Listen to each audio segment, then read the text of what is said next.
Dios los bendiga. Vamos hoy a dar inicio a una nueva serie de enseñanzas o predicaciones. Si estoy bien, me siento muy a la derecha. Si está en el centro, ¿cierto? Vamos a entrar en una serie de predicaciones sobre el servicio. Recuerden que nuestros ejes en el proceso de la iglesia para cumplir la visión que nos ha dado Dios de impactar con el evangelio son conocer, amar y servir. Entonces, a veces tenemos enseñanzas más basadas en conocer al Señor, como ha sido las doctrinas de la salvación y la oración, conociendo a Dios no solo intelectualmente, sino también conociéndolo en la experiencia de la oración. A veces tenemos enseñanzas más basadas en el amor, como la serie que acabamos de terminar del libro de Efesios, donde hablamos de la unidad de la iglesia y cómo lo que somos en Cristo nos lleva a conectarnos y a vivir unidos en Cristo, a amarnos unos a otros. Y ahora vamos a enfatizar en el eje del servicio. Recomendación, como enfatizamos ahora en esta serie de enseñanzas sobre el servicio en el libro de Éxodo, no vamos a dejar de hablar de conocer a Dios y de amarnos, pero para conocer más al Señor les abrimos un espacio ahora los domingos a las 9 de la mañana, que ya lo teníamos, pero que ahora con la escuela dominical o escuela bíblica vamos a querer enseñar la Confesión Bautista de Londres de 1689. Hoy se hizo la introducción hablando más de la historia y del contexto de la época, para que conozcamos mejor la palabra de Dios y a Dios mismo y a Cristo y todo lo que implica el Señor a las 9 de la mañana. De acuerdo a ello, yo le he pedido el favor a quienes quieran hacerse miembros de la iglesia o que no se han bautizado, que hiciéramos un discipulado. Si pueden estar en esas clases a los domingos a las 9 de la mañana, sería muy bueno para que pudieran también tener doctrina básica y les cuente como discipulado. Tal vez duremos en esas clases un año viendo tantas doctrinas, pero vamos a quedar muy fortalecidos. Entonces acá vamos a enfatizar, mientras allá se conoce más al Señor y su palabra, aquí vamos a enfatizar más el servicio al Señor conforme a su palabra. Vaya conmigo por favor en su Biblia a Éxodo capítulo 1. Éxodo capítulo 1.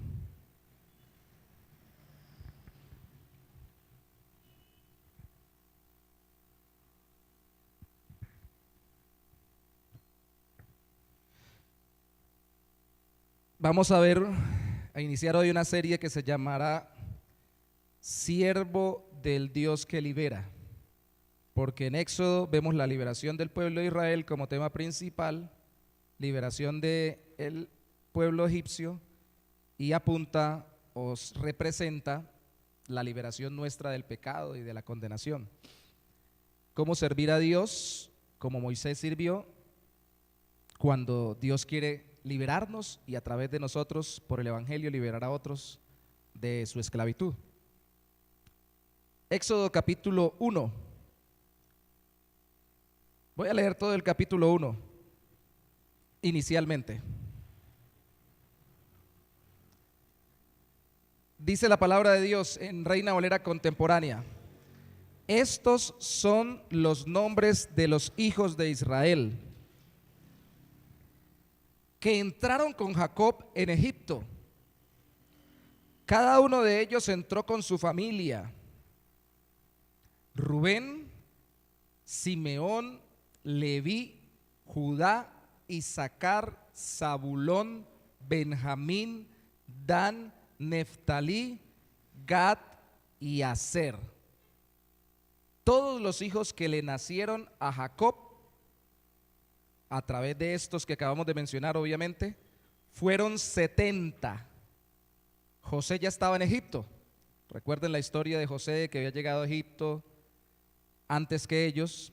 Y dice el verso 6: y murió José muchos años después, entre el versículo 5 y el 6. Y todos sus hermanos y toda aquella generación también murieron. Y los hijos de Israel se reprodujeron y se multiplicaron y aumentaron bastante en número y en fuerza, y el país se saturó de ellos. Mientras tanto, en Egipto surgió un nuevo rey que no había conocido a José y le dijo a su pueblo: como pueden ver, el pueblo de los hijos de Israel es más numeroso y más fuerte que nosotros, así que debemos tratarlos con mucha sabiduría para que no sigan multiplicándose. Puede suceder que en caso de guerra ellos también se alíen con nuestros enemigos y peleen contra nosotros y se vayan del país. Entonces los egipcios pusieron sobre los israelitas a comisarios de tributos para que los afligieran con sus con sus trabajos. Así los israelitas construyeron para el faraón Pitón y Ramesés, que eran ciudades de almacenaje. Pero mientras más los oprimían, más se multiplicaban y crecían, de modo que los egipcios sentían temor de los hijos de Israel. Por eso los egipcios sometieron a los hijos de Israel a una cruel servidumbre. Les amargaron la vida y sin piedad los obligaron a hacer barro y ladrillos y todas las labores del campo y toda clase de trabajos pesados. Además, el rey de Egipto habló con Cifra y Fúa, que eran las parteras de las hebreas, y les dijo: cuando ustedes ayuden a las hebreas en sus partos, fíjense en el sexo. Si es niño, mátenlo. Si es niña, déjenla vivir. Pero las parteras temieron a Dios y no hicieron lo que el rey de Egipto les mandó, sino que les salvaron la vida a los niños. Entonces el rey de Egipto mandó a llamar a las parteras y les dijo: ¿por qué han hecho esto de salvarles la vida a los niños? Y las parteras le respondieron: es que las hebreas no son como las egipcias, son mujeres robustas y dan a luz antes de que la partera llegue a ayudarlas. Y Dios trató bien a las parteras y el pueblo llegó a ser cada vez más numeroso y más fuerte. Y como las parteras tuvieron temor de Dios, Él hizo que sus familias prosperaran. Pero el faraón ordenó a todo su pueblo: echen al río a todos los niños que nazcan, pero dejen con vida a todas las niñas. Había esclavitud, es claro, ¿cierto? Había dominio, había opresión del pueblo egipcio contra el pueblo hebreo. Parece contradictorio, piénselo por un momento, servir como esclavo y ser libre al mismo tiempo.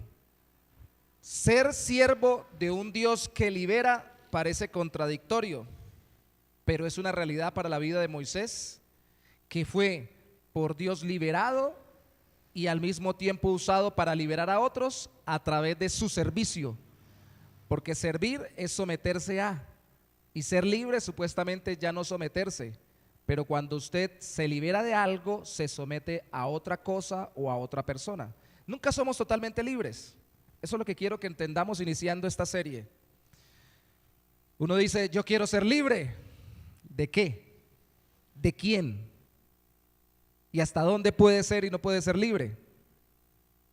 Hay frases en el mundo como: el cielo es el límite, si lo sueñas lo puedes lograr. Es cierto que muchas cosas no las logramos porque no las planeamos, no las pensamos y no las proyectamos.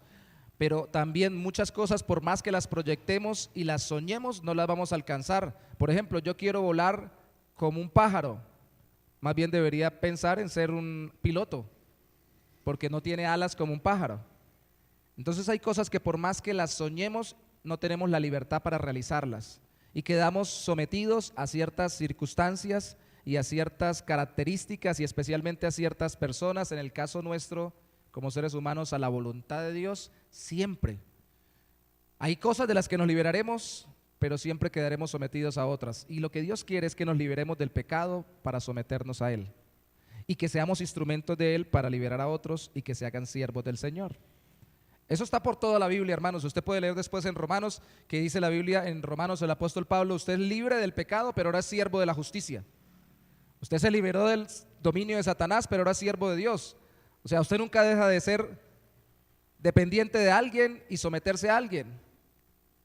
En esta serie vamos a utilizar la vida de Moisés, el llamado a Moisés, la obediencia de Moisés, la victoria de Moisés, la estabilidad de Moisés, la ayuda que recibió Moisés y el trabajo de Moisés como ejemplo de cómo servir a un Dios que nos libera y que nos usa ahora a nosotros por medio de Cristo para ayudar a otros a ser libres.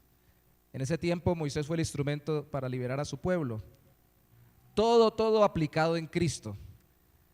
¿Qué queremos centrar hoy o enfatizar hoy? Que la vida del siervo de Dios, la vida, por más difícil, por más dura, por más compleja, por más complicada que parezca, la vida del siervo de Dios lo prepara para servir con libertad a su Señor. ¿Qué vida le dio Dios a usted? Alguien diría, no me diga qué vida, yo diría, qué vida. Qué vida tan terrible me dio Dios. Hoy queremos desterrar la quejabanza y ver qué es lo diferente a la alabanza, la queja, la amargura, el resentimiento por la vida que tenemos. Porque a muchas personas usted le pregunta, ¿y por qué no le sirve más a Dios? ¿O por qué no se dispone más para ayudar a otros a que conozcan a Cristo? ¿Y por qué no se entrega más? Es que la vida que yo he tenido, es que usted no sabe lo que yo he vivido y lo que he sufrido y por dónde he pasado y las cosas que me ha tocado vivir. No, yo no, Dios sí. La pregunta con la que quiero comenzar es: ¿cómo usó Dios la vida de Moisés para prepararlo si tuvo una vida muy difícil? Y la respuesta sería también, así como respondamos con Moisés, también con usted. Así también Dios puede usar su vida tan difícil para que le sirva a él y para que sirva a otros. De hecho, esa vida difícil es lo que Dios preparó para que pueda servir. 3 cosas veremos de Moisés, de su vida, en el capítulo 1 y 2, en este día. La aflicción de su pueblo, lo leímos del capítulo 1, pueblo afligido. El desprendimiento de su familia, en el capítulo 2 al inicio. Y la huida de su tierra en el capítulo 3. La aflicción de su pueblo, el desprendimiento de su familia y la huida de su tierra. No tuvo una vida muy fácil, ¿no? La aflicción de su pueblo, antes de nacer, le daría propósito a la vida de Moisés. Con el cambio de Faraón, vimos desde el versículo 1 al 11, vino la multiplicación del pueblo de Israel y vino el miedo al pueblo de Israel. Vaya conmigo al versículo 10, dice: así que debemos tratarlos con mucha sabiduría para que no sigan multiplicándose. Puede suceder que en caso de guerra ellos también se alíen con nuestros enemigos y peleen contra nosotros y se vayan del país. Les cogieron miedo porque eran muchos. Yo sé que esto puede llevarse a simbolizar el temor que puedan tener del pueblo de Dios, de la iglesia, cuando crecen los creyentes, ahora no el pueblo judío, sino los que creen en Cristo, se multiplican, pues empieza la gente del mundo a decir: nos van a imponer su forma de pensar, van a sacar leyes que sean conforme ellos dicen, nos van a quitar la libertad y una cantidad de cosas más. Pero para esta serie quiero que por favor lo enfoquemos más de forma natural, todavía no de forma alegórica a lo que sería para la iglesia. Piense en las dificultades reales que tuvo ese pueblo y piense en las dificultades reales que tiene su pueblo, el lugar donde usted vive o donde usted se crió. Hay gente que se ha criado en medio de la gran pobreza, de la gran necesidad. Hay gente que se ha criado, hay personas que han tenido que vivir en medio de pueblos perseguidos o maltratados por la guerra. Déjeme ilustrarlo con una pequeña impresión que tuve hace mucho tiempo para darme a entender. Estaba yo entrando en Colombia, estamos en Colombia, me acordé cuando estaba en Venezuela. Estaba yo entrando en norte de Santander, en Arauca, no norte de Santander, Arauca, en una población llamada Puerto Jordán, si no recuerdo mal, de ahí me adentré a otra que se llama Filipinas, llegué a buscar un supuesto vendedor de una droguería, un dueño de una droguería, porque yo vendía medicamentos, y resultó que el hombre había sido médico y que se había pensionado por toda su vida, le habían dado la pensión porque había quedado inválido y resulta que ahora ya estaba caminando, entonces él estaba escondido porque se había recuperado y no quería que le quitaran la pensión por invalidez, todo un cuento ahí, ¿no? Pero cuando yo voy llegando hasta allá, en ese lugar recóndito donde, no sé ahorita, espero que no sea igual, en ese tiempo prácticamente nadie entraba, veo gente armada por todo el camino, y especialmente cuando llego allá. Y le pregunto a las personas que están ahí, especialmente el que me atiende, ¿cómo es la vida acá? Y me dicen, no, acá acaba de entrar este grupo subversivo. Y acaban de llegar a echar al otro que estaba dominando. ¿Y qué hace la gente? No, pues la gente no sabe qué hacer. Porque los que se fueron, que los echaron, ese grupo subversivo le dicen, no se queden porque si se quedan van a ayudar al otro, entonces los matamos y se quedan. Y el que viene llegando le dice, si ustedes salen y se quieren ir, los matamos porque ustedes estaban ayudando a los otros. Si se quieren ir, los matamos. Si se quedan, los matan unos. Si se van, los matan otros. Imagínense la vida en ese tipo de poblaciones. Esas realidades opresivas de violencia, no por miedo a la guerra de un país o para que se liberen de un país como en el tiempo de Egipto, sino por miedo a que les quiten los negocios ilícitos, les quiten las capacidades de manejar dinero por la droga o por una cantidad de cosas más. Esas cosas siguen sucediendo hoy, aunque sea por otras motivaciones. Sigue habiendo violencia. Aquí mismo en nuestra ciudad hay barrios en esta ciudad donde no se puede entrar, o si se entra o si se ingresa, usted puede salir robado o atracado. Usted tiene que saber con quién ingresa. Hay ciudades en nuestro país donde usted no puede ingresar sin alguien que lo presente. Y no es porque sea un pueblo de otro país que esté dominando en ese lugar, somos los mismos colombianos, pero es por cuestiones de violencia, de drogadicción, de delincuencia. Aquí mismo en nuestra ciudad se han matado entre personas por bandas, por guerra de bandas, porque manejan el narcotráfico, el microtráfico. En todos lados hay violencia. Entonces yo no sé en qué vida se crió usted o cómo se levantó usted. Yo me levanté en un barrio donde tal vez no era tan fuerte eso, pero había guerra de pandillas, entonces los del barrio de Belén se agarraban con los del barrio de Atalaya en Cúcuta a pedradas, por una u otra razón. Y sí, cuando empezó la droga a moverse, usted iba a un baile de esos de la calle con miniteca, encontraba venta de droga y se agarraban unos con otros tal vez por el mismo negocio de la droga o simplemente porque estaban drogados y se encontraban y se violentaban. ¿En qué ambiente crece la gente hoy? ¿Usted cree que es muy distinto a ese ambiente? Y aquí estamos hablando de la parte social, opresión de la gente que tiene miedo a perder su poder, sus dineros, su autoridad. Por eso les decía, quedémonos un poquito más en lo natural. Hoy todavía hay muchas dificultades sociales. Hay muchas.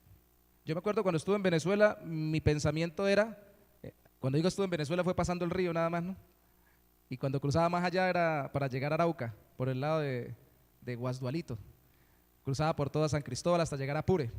Pero yo me acuerdo que en ese tiempo en Venezuela se decía o se creía, aquí no hay guerrilla o grupos subversivos, paramilitares y demás. Aquí lo que hay es delincuencia común y las bandas son terribles. Ahora en Venezuela la realidad es otra. Hay de todo un poquito. Se parece más a la Colombia antigua, la Venezuela profunda. De nuevo,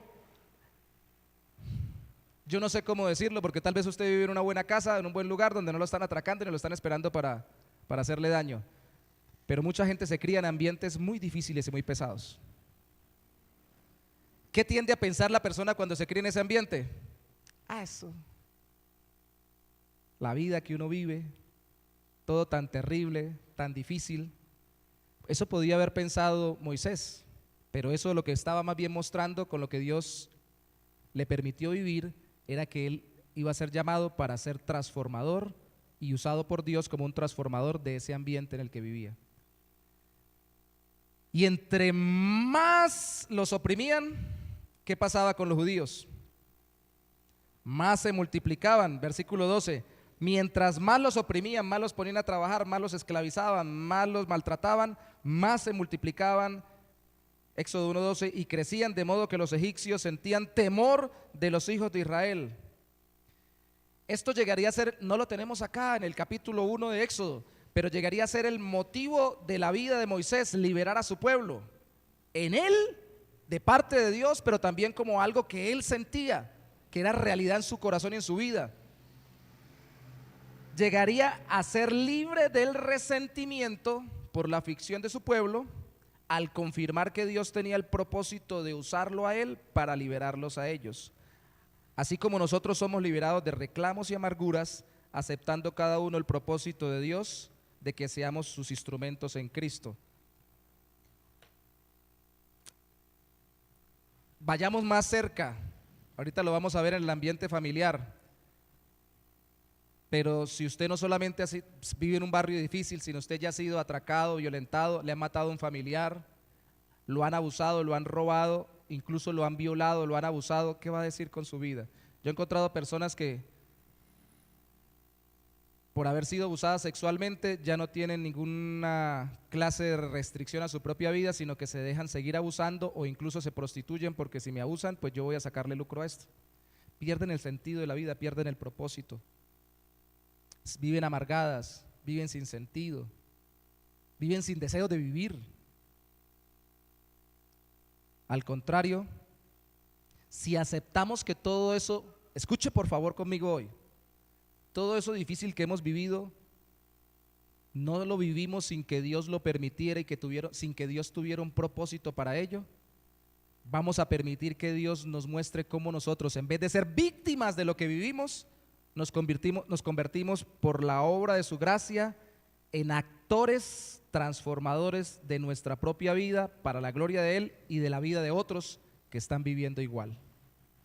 Ya basta de decir, es que yo fui abusado, es que yo fui robado, es que yo fui maltratado, es que ustedes no se imaginan dónde yo viví, dónde estaba. No. Todo eso Dios lo permitió con el propósito de enseñarme que Él quería usarme precisamente para transformar esos ámbitos en los que yo me crié, en los que yo sufrí, en los que yo viví. Esa es la mentalidad. La mentalidad victimizante no es lo mismo que ser víctima. Ser víctima es recibir un daño. Ser victimizante es querer vivir pensando en el daño, alimentando el resentimiento por el daño, sufriendo por el daño y vivir a todo mundo haciéndolo esclavo de mi sufrimiento por el daño. ¿Y por qué usted se porta así? Porque es que yo fui y a mí me hicieron. Esa es la mentalidad moderna en mucha de nuestra cultura. Y ojo con esto, como creyentes, nosotros no vivimos como víctimas. Nosotros fuimos primeramente víctimas o responsables de lo que nosotros mismos decidimos, y todo lo que sufrimos o vivimos que no fue nuestra responsabilidad, pensamos y creemos que está en las manos de Dios y que Dios lo usó, lo permitió y lo usa para algo en nuestra vida ahora, para que nos formara y nos transformara, y para que ahora podamos nosotros ayudar a otros que salen de ese mismo entorno. ¿Es claro, cierto? Cuidado, ¿no? Porque si Moisés hubiera sido de esta época, hubiera dicho, no, yo vengo de un pueblo difícil, el pueblo judío, ayúdenme a ver cómo los ayudamos. No, él al contrario, fue usado por Dios sacándolo de ese contexto, la aflicción de su pueblo, y aquí viene lo más cercano, el desprendimiento de su familia. Verso 1 del capítulo 2, Éxodo 2:1 dice, un hombre de la familia de Leví fue y tomó por esposa a una descendiente de Leví, que concebió y dio a luz un hijo. Al verlo tan hermoso, lo mantuvo escondido 3 meses. Pero como no pudo esconderlo más tiempo, tomó un cesto de juncos, lo calafateó con brea y asfalto, colocó allí al niño y lo dejó en un carrizal a la orilla del río, es decir, como una especie de enramadas que no lo dejaban ir tampoco a la deriva. Una hermana del niño se quedó a cierta distancia para ver qué sucedería. La hija del faraón, de ese mismo faraón que estaba oprimiendo el pueblo, a ese pueblo, de ese niño, La hija del faraón bajó al río para bañarse y mientras sus doncellas se paseaban por la ribera del río, vio el cesto en el carrizal. Entonces envió una criada suya para que lo recogiera. Cuando ella abrió el cesto, vio allí a un niño que lloraba y le tuvo compasión. Entonces dijo: este niño es de los hebreos, de estos judíos, de estos hebreos. En ese tiempo no se utilizaba tanto el término judío, sino hebreo. Este es niño de los hebreos. La hermana del niño dijo entonces a la hija del faraón: ¿debo ir y llamar a una nodriza, a una niñera hebrea, para que críe este niño por ti? Y la hija del faraón respondió: sí, ve. Entonces la joven fue y llamó a la madre del niño, y la hija del faraón le dijo: llévate a este niño y críalo por mí, yo te pagaré por hacerlo. La mujer entonces tomó al niño y lo crió. Y cuando el niño creció, ella lo llevó a la hija del faraón, quien lo adoptó como su hijo y le puso por nombre Moisés, pues dijo: yo lo rescaté de las aguas. Desprendimiento familiar, no poderse criar con los suyos, que la mamá no se pueda quedar con uno y no tenga que entregarlo a otro. ¿Cuánta gente no vive resentida? A mí no me crió mi papá, me crió fue mi tía, me crió mi abuela, me crió la vecina, me crió. Yo por eso soy así, porque a mí no me crió el que tenía que criarme, sino que me rechazó. No es el único. Hay mucha gente que le ha criado a otros. De hecho, nosotros somos adoptados por el Señor, no somos hijos naturales, sino hijos adoptados por Cristo. La adopción es una buena cosa. La adopción es una buena cosa. Su mamá tuvo fe. Eso no lo digo yo, lo dice el libro de Hebreos. Vaya conmigo por favor, Hebreos capítulo 11, versículo 23. Su mamá y su familia, es decir, también su hermana. Vamos a meditar un poquito muy rápidamente en eso. Hebreos capítulo 11 obviamente es un escrito bíblico, la carta a los hebreos para que los que habían salido del judaísmo siguieran confiando en Cristo, y utiliza las historias y los personajes del Antiguo Testamento para sacar enseñanzas para los creyentes del Nuevo Testamento en Cristo. Y en el Hebreos capítulo 11 se habla de la fe, que obviamente era para alimentar la fe en Cristo, que lo decía el autor, pero se habla de la fe o la confianza en Dios que tuvieron personajes del Antiguo Testamento. En Hebreos 11:23 dice que por la fe, por la confianza en Dios, cuando Moisés nació, sus padres lo escondieron durante 3 meses, pues al ver que era un niño muy hermoso, no tuvieron miedo del decreto del rey. Hay que leerlo bien, ¿no? No se vaya a confundir. Por la fe no tuvieron miedo del decreto. No por la fe lo vieron bonito, porque algunos hermanos tienen tanta fe que ven bonito a todos los que son feos. Y dicen por ahí que toda mamá, su niño es muy lindo, ¿no? Para toda mamá su niño es el más hermoso o su niña es la más hermosa. Ahí no dice que por la fe lo vieron bonito, ahí dice que o hermoso. Dice que por la fe, al verlo hermoso, que significa verlo completo, íntegro, con salud, que se podía criar, y esto hay que entenderlo en el contexto de la época, no era: ¡ay, qué bonita que tiene la nariz! No, era que lo veían criable, que no se iba a morir. Entonces, tuvieron la valentía de defender esa vida frente al que la oprimía, que es, entre otras cosas, haciendo una aplicación moderna, es la valentía que nos hace falta a nosotros para defender a la vida de los niños en el vientre de las madres y decir no al aborto cuando nos pregunten, y cuando nosotros podamos votar, no solamente por gobernantes que promueven la vida antes del nacimiento, sino también para no votar por gobernantes que no la promueven, o para votar referendos o cosas que manifiesten que nosotros, conforme a la palabra de Dios, promovemos que la vida se preserve. Si el niño estaba vivo, el niño estaba completo, había que hacer algo. Y uno de los principios bíblicos es defender la vida. Por eso era que estaba hermoso, o dice que se veía muy hermoso, muy vital, completo, estable. Y por la fe, confiando en Dios, no le tuvieron miedo al rey. Vea que la fe quita el miedo, ¿sí o no? ¿Eso quiere decir que iban a hacer lo que se les diera la gana? Rey, aquí está el niño, no lo puede matar, ¿tenemos fe? No. Dijeron: porque tenemos fe y no le tenemos miedo al rey, hagamos algo para esconderlo. Su mamá lo escondió, ya lo leímos, y lo entregó cuando ya no pudo esconderlo más, por la fe, supervisando dónde quedaba y a quién le quedaba. Su hermana lo siguió y se ofreció, ella, su hermana, para llevarle al niño a una cuidandera, es decir, su mamá, la propia mamá de Moisés, confiando en Dios, porque si la pescaban en la mentira, ¿qué podía pasar con ella? La mataban. Usted piense un poquito, porque alguien dirá, esa historia es como muy reforzada, ¿no? Pero a ver, piense un poco. Si estaban matando a los niños de los hebreos y habían alcanzado a matar al menos algunos, ¿qué quedaban entonces en medio del pueblo de Israel? Madres con posibilidad de lactar, posibles nodrizas. En ese tiempo no existía la leche, iba a decir marcas, pero no podemos decirlas por cuestiones de publicidad. No había leche de esta, de aquella, de otra. No había leche en pote, habían potes, más bien vasijas de barro, pero no había tetero que tenemos hoy. Si habían ya mujeres que habían dado a luz y les habían quitado a sus hijos, los habían matado, pues quedaban mujeres con posibilidad de lactar. Entonces no era ilógico que la hija del faraón entre comillas, decimos hoy en día, comiera el cuento o creyera el asunto. Sí, tal vez se lo va a llevar alguna madre que quedó sin su hijo y le va a poner para que le dé la leche que está saliendo de su ser. Esa era la misma mamá de Moisés, porque confiaron en Dios, dice ahí, por la fe. Obviamente no la fe de Moisés, sino la fe de ellas, de su familia, según el versículo 23 del capítulo 11. Vaya conmigo a Hechos capítulo 7.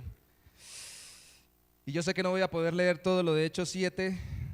Está en el Nuevo Testamento, es un resumen de lo que pasó con la vida de Moisés, es un resumen de toda la historia del pueblo de Israel, en boca de un hombre que por predicar el evangelio lo estaban matando, en boca de Esteban. Así que era muy sincero, pero también muy usado por el Señor, de hecho inspirado por el Espíritu de Dios, por eso quedó en la Biblia. Hechos capítulo 7, en el versículo 20, narrando la historia de Israel, dice Esteban, Hechos 7:20, pero cuando 7:20, por ese tiempo, el que estamos hablando, nació Moisés, niño que agradó a Dios.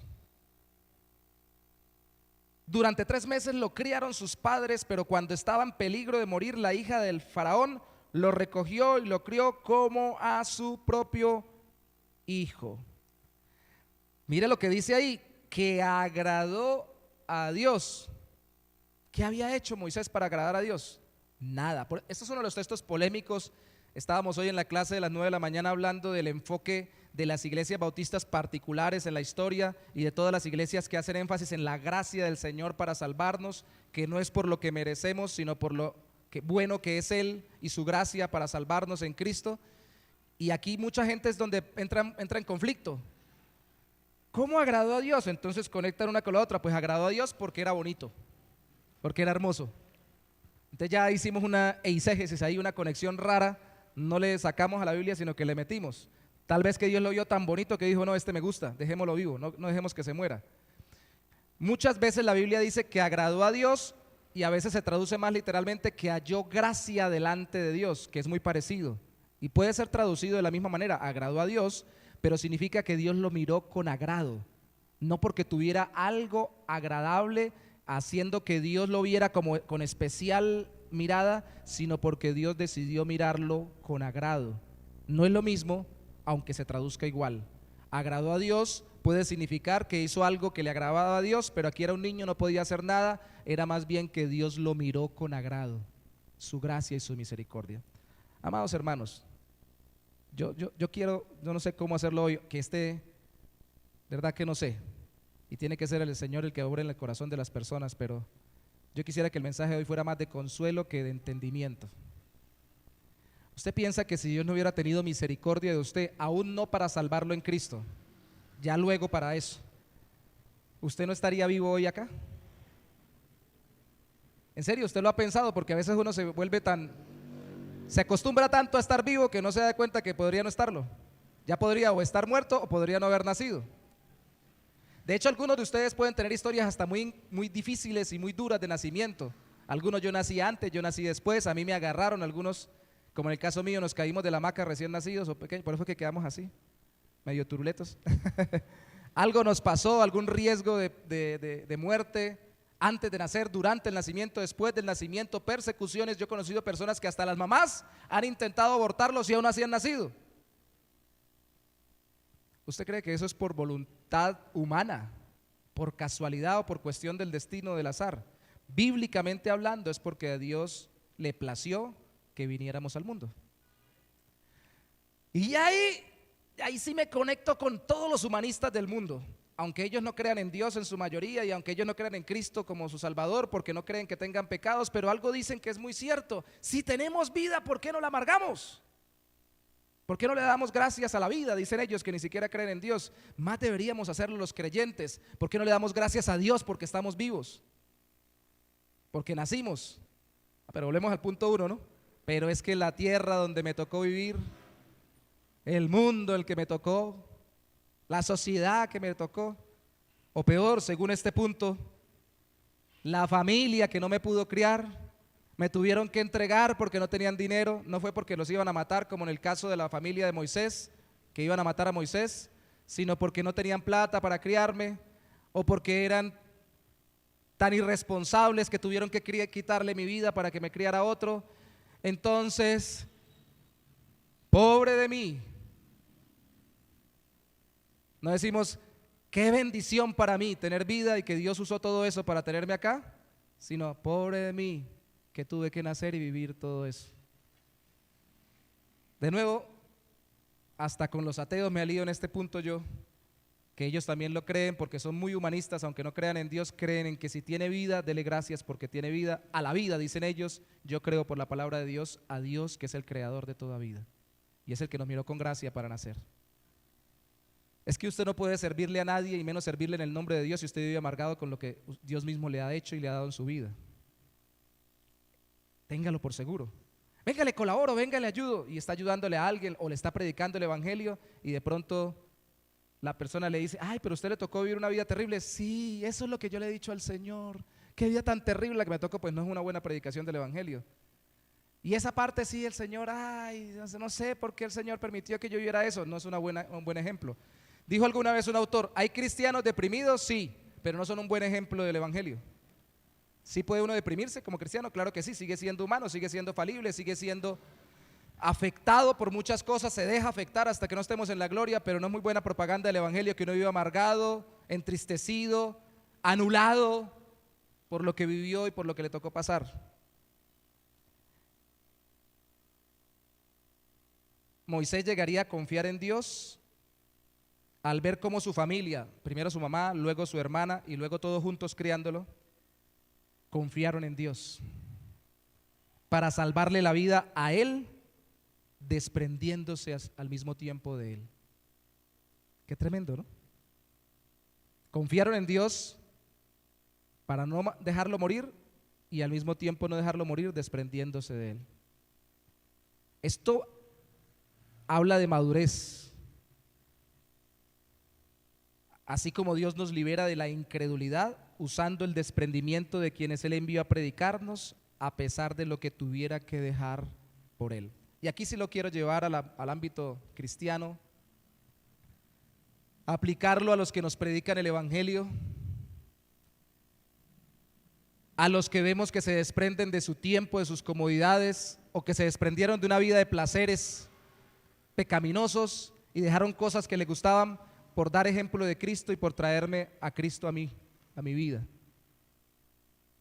Tienen que ser ejemplo para nosotros.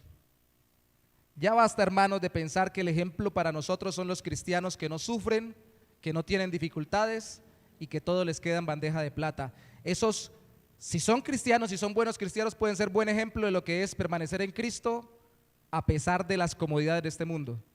Pero el mayor ejemplo que nos pueden dar cristianos a nosotros, especialmente desde los que nos predicaron el evangelio hasta los que nos edifican hoy en día en el evangelio, es todo lo que tienen que dejar, todo lo que tienen que renunciar, todo lo que tienen que sacrificar por vivir fieles a su Señor. Esos son ejemplos en el evangelio y ejemplos de Cristo. Mamá, pero yo no quería. Yo me imagino a Moisés, si hubiera vivido en esta época, en este tiempo: mamá, yo no le dije a usted que me pusiera en esa canasta.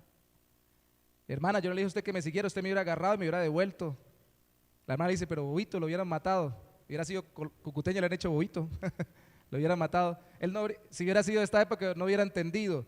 Porque el ser humano, y más en nuestra época hoy en día, no quiere entender que Dios, como dice algún dijo alguna vez un predicador, y alguna traducción bíblica traduce de forma moderna un texto bíblico: saca bienes de males. O como dice un dicho popular, escribe derecho en renglones torcidos. Y utiliza las peores circunstancias para forjar a sus mejores siervos.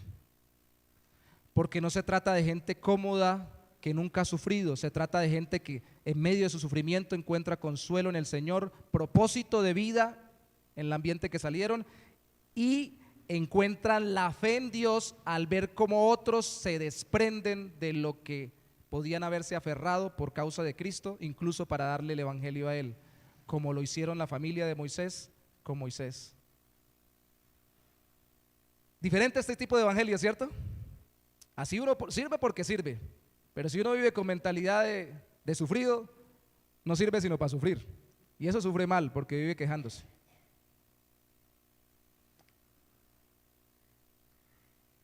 Así Dios nos liberó de la incredulidad, lo dije hace un momento, usando el desprendimiento de quienes Él envió a predicarnos de Cristo, a pesar de lo que tuvieran que dejar por Él.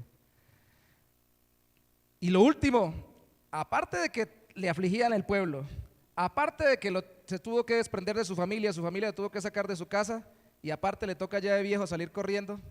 Y digo de viejo porque para nosotros ya una persona, yo de pequeño decía, yo quiero tener 40 años, ¿cuándo será cuando tenga 40 años? Ya tengo 40 y pico. Dijo un hermano, pasa que el pico es de 9. Y uno ya para uno ya está de edad. Moisés apenas a los 40, como dicen las hermanas de la iglesia de más edad, cuando iba a visitarla, dicen, está en la flor de la juventud, me dicen. Y en ese tiempo más, porque sí duraba más tiempo viviendo. Eso le va a tener usted que leer después en su casa todo Hechos capítulo 7, después del versículo 21 que leímos. Hoy no lo vamos a alcanzar a leer, porque lo que sigue narrando Esteban es lo que creían los judíos, que no está registrado tan exactamente en el Éxodo, y que dice que Moisés vivió los primeros 40 años allá, los primeros días de su infancia con su mamá, o años de su infancia con su mamá, pero luego pasó con la hija del faraón hasta los 40, y luego de los 40 quiso liberar a su pueblo y tuvo que huir. Eso lo veremos en esta serie de predicaciones. Y duró 40 años en el desierto allá teniendo familia. Vamos a hablarlo antes de terminar ahorita. Y luego a los 40 años después de haber huido, es que le llega el llamado de Dios para liberar a su pueblo. Y después de los 80 tiene que durar otros 40 años aguantando un poco de locos ahí que no hacían caso, pero que Dios le mandó a ayudar y a servirles. Qué trato el de Dios, ¿no? Qué proceso es el de Dios, ¿no? Si algo tiene que grabársenos en nuestra mente durante todo este tiempo, es que Dios tiene un proceso con nosotros. Y hoy especialmente, que la vida que Dios nos ha permitido vivir no nos impide que Dios viva o que Dios haga en nuestras vidas lo que Él quiere hacer y que nos haga útiles para los demás. Le tocó huir. Éxodo capítulo 2, volvamos a nuestro texto base, nuestro libro, que va a ser nuestro libro de cabecera en estos domingos que vienen. Éxodo 2, versículo 11. Moisés creció y un día salió a ver a sus hermanos. ¿Cuáles hermanos? Los hebreos, los del pueblo de Israel, porque él entendía que era israelita. Aquí se dan claramente a entender que le habían participado, que no era egipcio, sino que era hebreo, porque obviamente lo crió su mamá al principio de sus años. Y los vio trabajar muy duro. También vio que un egipcio golpeaba a uno de sus hermanos hebreos. Moisés miró a todas partes y al no ver a nadie, mató al egipcio y lo escondió en la arena. Al día siguiente salió y vio que dos hebreos reñían, así que le dijo al que maltrataba al otro: ¿por qué golpeas a tu prójimo si son hebreos ambos? Y aquel respondió: ¿quién te ha puesto a ti como nuestro príncipe y juez? ¿Acaso piensas matarme como mataste al egipcio? Entonces Moisés tuvo miedo y dijo: ciertamente esto ya ha sido descubierto. Cuando el faraón se enteró de este hecho, buscó a Moisés para matarlo, pero Moisés huyó del faraón y habitó en la tierra de Madián. Mientras estaba sentado junto a un pozo, las 7 hijas del sacerdote de Madián, no era sacerdote hebreo obviamente, pero era un sacerdote de ese pueblo que algo conocía del Dios de los hebreos, Vinieron a sacar agua estas hijas para llenar las pilas y dar a beber o dar de beber a las ovejas de su padre. Pero llegaron los pastores y las echaron de allí. Entonces Moisés se levantó a defenderlas. Alguien diría, ese Moisés otra vez metiéndose en problemas. Y dio de beber a sus ovejas. Cuando ellas volvieron a donde estaba Reuel, su padre, les dijo: ¿por qué volvieron hoy tan temprano? Y ellas respondieron: un egipcio nos defendió de los pastores y además sacó agua por nosotras y les dio de beber a las ovejas. Mejor dicho, lo pusieron bien. Reuel preguntó a sus hijas: ¿y dónde está este hombre? ¿Por qué lo dejaron solo? Llámenlo. Uy, ese es el marido que necesitan ustedes. Llámenlo para que venga a comer. Eso es lo que estaba pensando. Moisés aceptó quedarse a vivir con ese hombre y él, ahí está el testimonio, le dio por esposa a su hija Séfora. Ella le dio a luz un hijo y él le puso por nombre Gersón o Gerson, dicen otras versiones, pero más conforme el hebreo Gersón, porque dijo: soy un extraño en una tierra extraña, un extranjero. Y después de mucho tiempo murió el rey de Egipto, ese que perseguía a Moisés. Los hijos de Israel gemían por causa de su esclavitud y clamaron a Dios por causa de su esclavitud. Su clamor llegó hasta Dios, y cuando Dios oyó sus gemidos, se acordó de su pacto con Abraham, Isaac y Jacob. Entonces Dios miró a los hijos de Israel y los reconoció. Todo era conforme lo que Dios le había prometido a Abraham, al antepasado de Moisés. En el tiempo en que Dios había prometido hacerlo, es el tiempo en que dice ahí que se acordó. Pero en medio de ese tiempo, Dios trajo a vida a Moisés, salvándolo de que muriera con los demás niños que mataban a los egipcios, dejando que lo criara su mamá los primeros años, luego a los mismos egipcios en el palacio egipcio, y luego otros 40 años viviera y tuviera familia. No es que simplemente Dios se acordó, es que Dios estaba cumpliendo lo que planeó. ¿Sí se entiende, cierto? Ya capacitado, vemos dos cosas. Moisés, eso lo va a ver usted en Hechos capítulo 7, versículo 22 al 28, donde dice que Moisés fue enseñado en todo lo de los egipcios. Moisés era muy capaz, era muy inteligente, y dice que era grande en posición, pero también se entiende grande en capacidad. Fue entrenado, de hecho fue el que escribió, aún creemos, los primeros 5 libros de la Biblia, con sus notas editoriales. Por ejemplo, en Deuteronomio tuvo que haber terminado Josué, porque Moisés muere al final, seguramente Josué terminó el libro, pero escribió prácticamente todos los primeros 5 libros porque estaba capacitado más que los hebreos en el imperio egipcio. Y cuando ya tenía los 40 años y vio que sus hermanos sufrían, él quiso ayudarlos, pero confió en su propia capacidad y por eso fue rechazado. Es que no es con la capacidad nuestra, aunque Dios la use. Dios la usó después para poder dejarnos esto escrito, pero era para eso y por la inspiración del Espíritu Santo, y no con sus fuerzas, que él iba a sacar al pueblo de Israel. Él se confió en lo que sabía, él se confió en lo que entendía. Yo tengo título, yo tengo habilidades, yo tengo experiencia, entonces yo puedo hacer lo que yo creo que debo hacer para la gloria de Dios y para ayudar a otros. No, usted tiene que depender del Señor. Y vamos a hablar en uno de estos domingos sobre cómo Dios nos llama a servirle en algo especial. Quiso ayudar y fue rechazado porque se confió en sus propias capacidades. Pero cuando huyó, dice Hechos capítulo 7, lo que les dejé de tarea, versículo 22 al 28, que él cambió. Dios lo transformó en el desierto mientras trataba con él en esa huida. Ahí se resumen muchos años. También ayudó, pero ya ahora ayudó a gente que realmente lo necesitaba, como en el caso de la que sería su futura esposa. Y Dios lo fructificó, le dio la esposa y pudo tener hijos. Y esto es lo más importante, él maduró. Fue lo suficientemente maduro para ahora sí cumplir lo que Dios quería que hiciera. ¿Cuántos de los que están aquí son inmaduros? No levante la mano, por favor. Para unas cosas somos maduros, para otras cosas todavía no. Es decir, para unas cosas ya estamos listos, para otras todavía nos falta madurar o pasar por procesos de aprendizaje y de experiencia en cada área. ¿Es así, cierto? Por favor, no piense usted todavía que es un inmaduro para todo, porque si piensa que es un inmaduro para todo, pues muestra que es muy inmaduro. Hay cosas para las que ya estamos maduros. Yo creo que la mayoría de los que estamos acá hasta mi nieto ya va al baño solo, ¿cierto? Tenemos madurez para eso, ¿sí o no? ¿Cuántos van al baño solitos? Amén. Gloria a Dios. Ya tenemos madurez física para eso, e intelectual para hacerlo.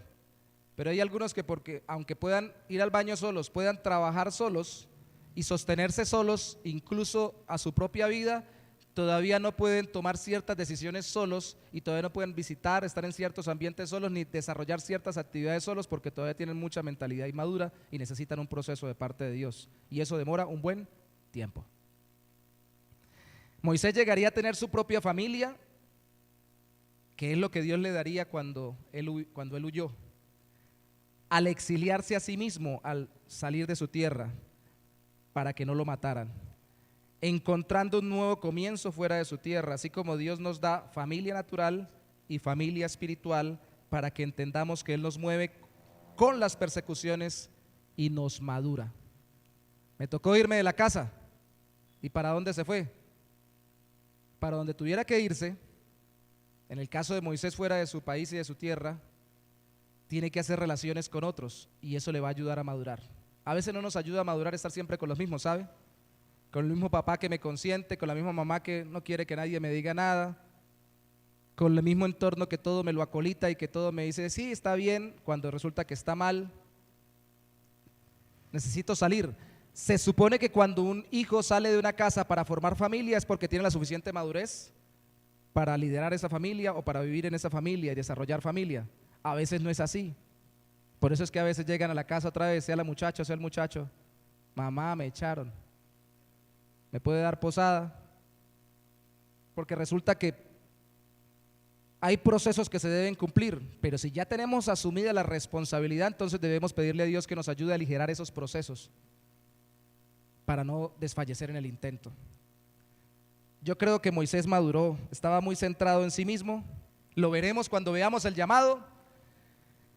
Dios lo trató tanto, primeros 40 años quiso hacer las cosas en su voluntad, era muy fuerte y muy grande, les habló y les enseñó, y luego de otros 40 años en el desierto, ya madurado con familia, que le tocó responder por la casa, por la familia, por la mujer, por los hijos, por las ovejas, delante del suegro y todo lo demás. Cuando llegó, Dios le dijo, háblele al faraón, y él dijo, no sé hablar. Dios le pudo haber dicho, pero ¿cómo así? Usted no era el que hace 40 años le habló a sus consiervos allá, a sus paisanos, sus prójimos judíos, y le decía, no se peguen, no se maltraten. Tenía la elocuencia y tenía la capacidad y se sentía con el poder para hacerlo. Y dice, no, yo no. Lo vamos a ver la semana entrante, mande a mi hermano, ese sí sabe hablar. Yo ya no quiero ni hablar. Le bajó el orgullómetro, lo puso muy humilde, porque los tratos hacen que nosotros maduremos, las pruebas hacen que maduremos.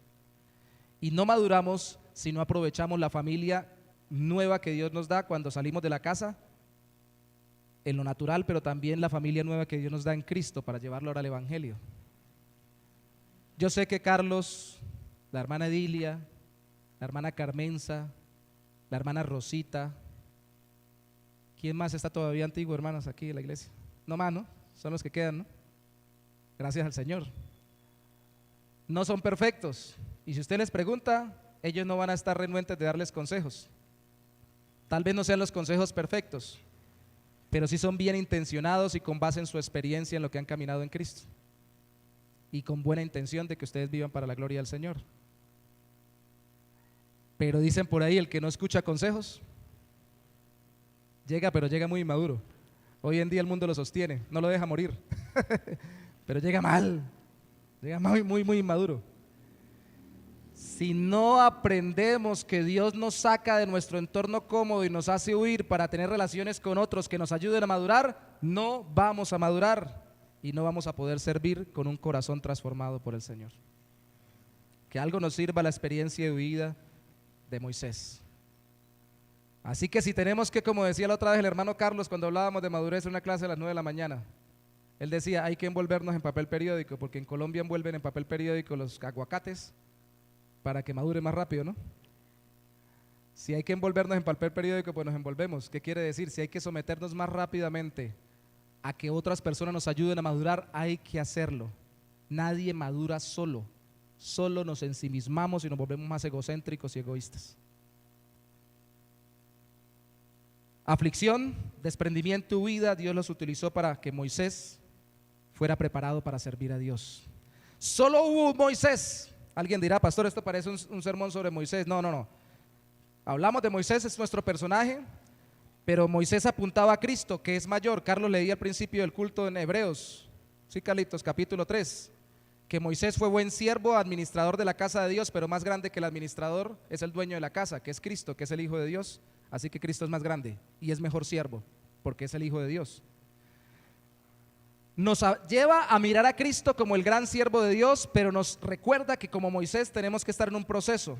Solo él tuvo esa vida particular que lo preparó para servir de forma especial, pero solo cada uno de ustedes, cada uno de nosotros, yo, usted, cada uno en su propio corazón decide si acepta o no, primero lo que ha sufrido en su vida, segundo lo que esté sufriendo ahora o lo que pueda sufrir después, para encontrar de parte de Dios un propósito en medio del sufrimiento para la gloria de Él en Cristo, confiar más en el Señor y si no se ha entregado a Cristo, hacerlo, y encontrar una familia, gente que en Cristo le ayude a caminar de forma madura, mirando a su Salvador y no las circunstancias. No hay alternativa, o usted reniega de su vida o la acepta de parte de Dios como algo que Él le dio para capacitarlo para servirle y para que pueda servir libremente a otros. Por eso mi afirmación central hoy es que la vida del siervo de Dios lo prepara para servir con libertad, libres de la esclavitud de querer tener vida perfecta. Nada de que no puedo orar por la enfermedad de alguien porque tengo gripa. Nada de que no puedo orar por el matrimonio de alguien porque a mí a veces mi esposa me pone problemas. Nada de que no puedo orar por alguien que tiene dudas en la fe cuando yo que días estaba como muy embolatado con una doctrina bíblica. Todos estamos en un proceso. El poderoso no es usted, el poderoso es el Señor. Acepte servirle al Señor, libérese del creer que tiene que tener una vida perfecta para poder servirle. Tal vez no pueda servir en todo al mismo tiempo ni de todas las maneras que quisiera. Está en un proceso, Dios le va a ir guiando en qué servir, pero todos podemos servir. Todos Dios nos prepara para eso. Pongámonos sobre nuestros pies, por favor, para orar.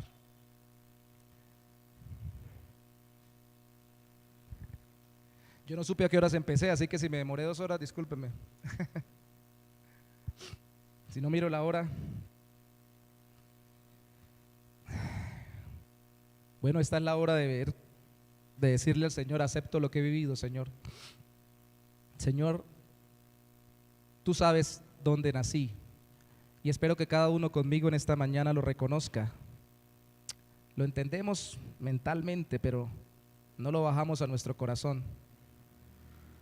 Tú sabes las circunstancias sociales del mundo en el que yo nací y del mundo en el que yo vivo. Tú sabes las aflicciones de las personas a mi alrededor y las que yo mismo he sufrido. Tú sabes de las condiciones de mi familia en las que yo fui criado y en el entorno familiar en el que viví.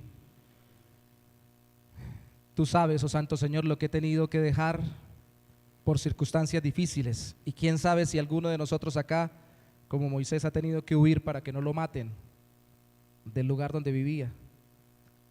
Tú lo sabes todo, Señor. Nosotros a veces no recordamos que tú lo sabes y que si lo has permitido es con un propósito. El diablo nos ha engañado, el mundo nos ha ilusionado. El diablo nos ha engañado haciéndonos pensar que eso es porque o tú nos has abandonado o se salió de tus manos. El mundo nos ha ilusionado haciéndonos pensar que las circunstancias de nuestra vida pueden ser perfectas, cuando nunca hay un mundo perfecto de este lado de la eternidad. Hay un Dios perfecto, hay un Salvador perfecto que generó unas circunstancias específicas para preparar mi corazón y perfeccionarlo a la imagen de su Hijo. En el tiempo oportuno, tú me mostraste el Evangelio a través de personas que tal vez habían sufrido más en su tierra, habrían sufrido más en sus familias y habrían sufrido más persecuciones y hasta exilios o salidas de su hogar. Y aún así, confiaron en ti y encontraron paz para su corazón. Y me predicaron de aquel Cristo que perdona pecados y que cambia la forma de verte a ti y de vernos a nosotros mismos. No quiero verme como una víctima de circunstancias, Señor. No quiero vivir quejándome y en amargura por todo lo que he vivido o estoy viviendo difícil. Quiero dejar de ser un inútil, y sí, esa es la palabra, Señor, porque aunque podamos ser usados y hacer muchas cosas, cuando nuestro corazón está dolido y resentido, es inútil, porque todo lo hacemos porque toca y no porque creemos que tú nos has capacitado en Cristo para hacerlo. Haznos útiles en Cristo, sana nuestros corazones, y por amor de tu nombre, que en esta mañana, si alguno de nosotros tiene que pensar en personas que le hicieron daño, que tuvieron que desprenderse de ellos o hacer que se desprendieran de ellos, como la familia de Moisés, o que les hicieron daño como el faraón, o que tuvieron que salir de su tierra como Moisés huyendo de Egipto, que hoy sus corazones sean sanados y que puedan decir delante de ti, Señor, en lo íntimo de su corazón: Señor, yo quiero perdonar a esas personas y no quiero guardar rencor. Quiero vivir siendo sano y útil para el reino de Cristo. Tu Hijo dejó más, tu Hijo lo dejó todo y lo hizo amándome y perdonándome, y no con amargura como lo veíamos en el taller del perdón el viernes festivo. Lo hizo con toda la entrega y con todo el amor. Yo también lo puedo hacer en el nombre de Jesús.